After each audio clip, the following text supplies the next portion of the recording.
If you ever find yourself alone on a train at night and it doesn't stop where it's supposed to, don't fall asleep, because the next station might not exist. It was 11:47 p.m. when Hasumi boarded the last train home. The platform was almost empty, just a few flickering lights and the low hum of electricity in the air. She didn't think much of it. Late nights, long days. This was normal. She stepped inside the train. The doors slid shut behind her. And just like that, she was alone. At first, everything felt fine. The train moved smoothly. The familiar stations passed by. One stop, two stops.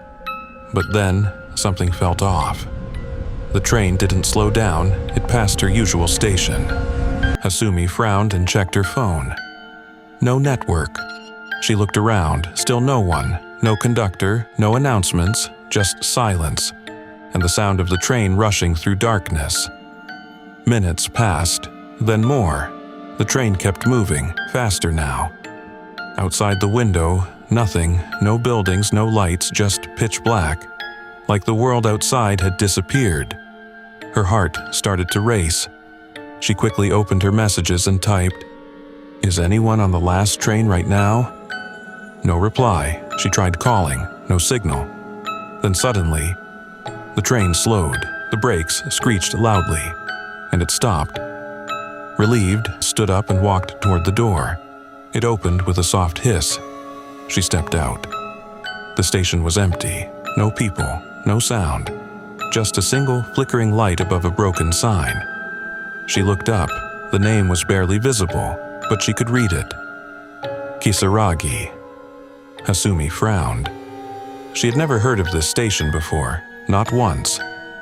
She turned back toward the train, but the doors slammed shut, and before she could react, it left, leaving her behind.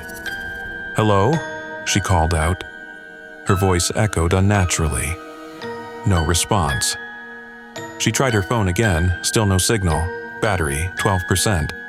Then, she heard something far away, a faint sound like drums, slow, distant, echoing through the darkness. She froze, listening. Then the drum stopped, and something else replaced it. Footsteps, slow, uneven, dragging. Hasumi turned around quickly. Nothing. Her breathing became heavy. "Who's there?" she whispered. No answer. Then she saw him. Standing near the tracks, a man, perfectly still. His head tilted slightly, as if he was looking at her. But something was wrong. His leg, bent the wrong way, completely unnatural. Hasumi stepped back, her heart pounding. The man didn't move. But somehow, he felt closer. She turned and started walking fast, then faster, then running. But the platform didn't end. No matter how far she went, the station stayed the same. Same flickering light, same empty silence, same darkness.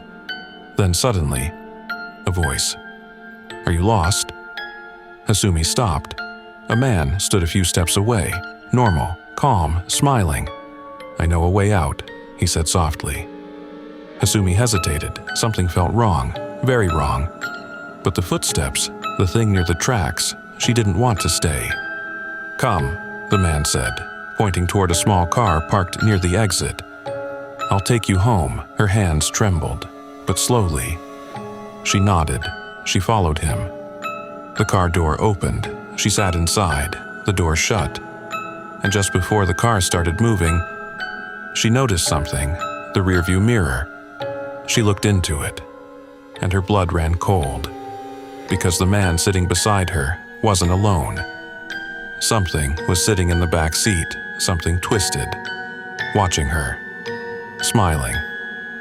The next morning, Ria's phone was found near an abandoned railway track. The last message she sent read, "There's something in the car." There was no record of a station named Kisaragi, no CCTV footage, no missing train, and no trace of Ria. But sometimes, late at night, passengers claim their train skips a stop, and if you look outside, you might see a station with flickering lights and a sign that reads, Kisaragi. If you ever see it, don't get off.